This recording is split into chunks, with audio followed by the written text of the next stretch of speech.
വയസ്സായി.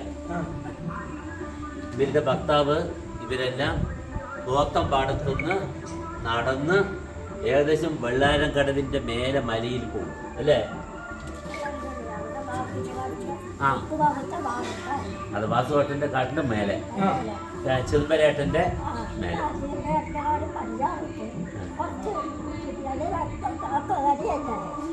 ഈ 102 വയസ്സിൽ ആരോഗ്യമുണ്ട്.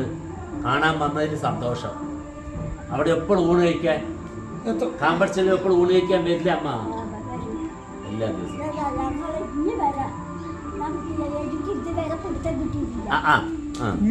ഇനി പിടുത്തം കിട്ടി. 102 വയസ്സിൽ ഒരു ആരോഗ്യത്തോടെ ഇരിക്കുന്നുണ്ട്. ഭർത്താവാണ് ഈ ഹനുമാൻ വാസു എന്നാ പറയാ ഗോത്തമ്പാടം. നിങ്ങളുടെ ഭർത്താവ് പറക്കും. നമ്മ കാണാൻ വന്നതിൽ വലിയ പേരക്കുട്ടികളൊക്കെ, ടീച്ചർ പേരക്കുട്ടി, പേരക്കുട്ടിന്റെ കുട്ടി എല്ലാം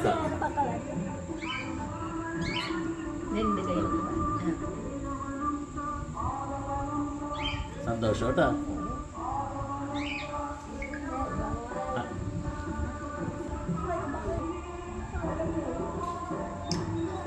ഞാനില്ലേ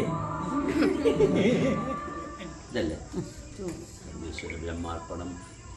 ഈ മുതലമട സ്നേഹാശ്രമത്തിൽ 50 വർഷത്തിലായ അന്നദാനം. കാമ്പർച്ചെല്ല വീട്ടിൽ മുടങ്ങാതെ വരുന്ന ഒരമ്മയാണ് വള്ളിയമ്മ. കാമ്പർച്ചെല്ല വീട്ടിൽ എന്തായാലും വള്ളിയമ്മ ഇന്ന് വെള്ളാരങ്കടവിൽ എത്തിയതിൽ അപ്പോൾ ആ അന്നദാനം ലോകമുള്ളവരെ ഉണ്ടാകണം. എന്തായാലും വള്ളിയമ്മ അന്നദാനത്തിൻ്റെ ശക്തി കൊണ്ടാണ് ഇവിടെ എത്തിയത് 91 വയസ്സ് വരെ.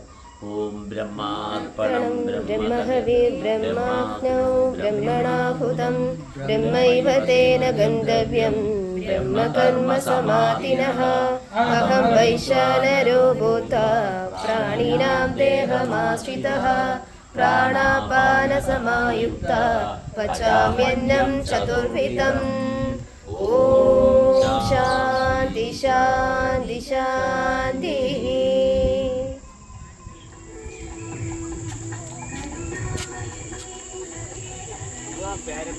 പേരക്കുട്ടിൻ്റെ കുട്ടി, കാറ്, സൗകര്യം എല്ലാം ആയില്ലേ? ദൈവത്തിൻ്റെ അനുഗ്രഹം. വെള്ളാരങ്കടവിൽ അക്കാലത്ത് 20-30 കിലോമീറ്റർ നടന്ന് വന്ന് അയ്യാണ്ടായിട്ട് മറ്റേ എന്താ പറയുക പാത്തിയിൽ കെട്ടിട്ടാണ് കൊണ്ടുപോയത്. നിങ്ങൾ താമസിച്ച മല അതാണ്, അത് അതിൻ്റെ മേലെ, അതിൻ്റെ മേലെ നവാസാറ്റ്.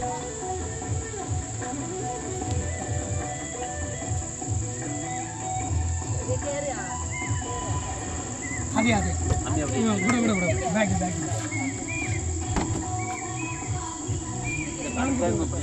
കാലൊക്കെ വളഞ്ഞില്ല. ആ ഏജിൻ്റെ